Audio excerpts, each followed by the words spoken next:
To better understand data storytelling, let's look at it through the lens of history. In 1846, a Hungarian doctor, Ignaz Semmelweis, was accepted as an assistant at the Vienna hospital. That hospital had two maternity units. One was run by the doctors, and the second one was run by the midwives. In that time, mothers were dying of a mysterious illness called childbed fever, and no one knew what's causing it. But Ignaz noticed in the first clinic run by the doctors, the number of deaths were considerably higher than in the second clinic run by the midwives. So he went on a quest to find out why, and he had many theories what's causing that. Among them that the clinics were overcrowded, or it has something to do with the ventilation. But in one day, one of his friends, also a doctor, was accidentally poked by a scalpel while performing an autopsy. When Ignaz inspected the body, he found the exact same symptoms as in the woman dying in the maternity unit. He also realized that it was common for doctors to attend autopsies in the morning and without washing their hands to go to the maternity unit. And this is when he had his aha moment.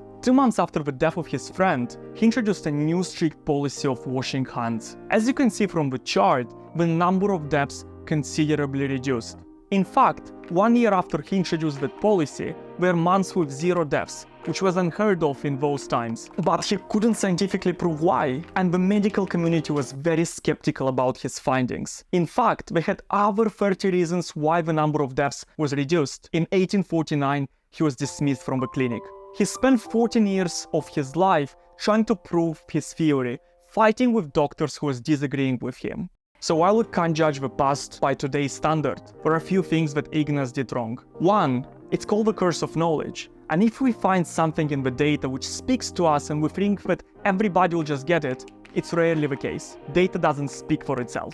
2. Narrative evokes emotions. With just cold facts without a narrative, he wasn't taken seriously. And one of the most important is the power of data visualization. Ignaz presented all his data in tables. And they're not telling a clear story and don't engage the audience.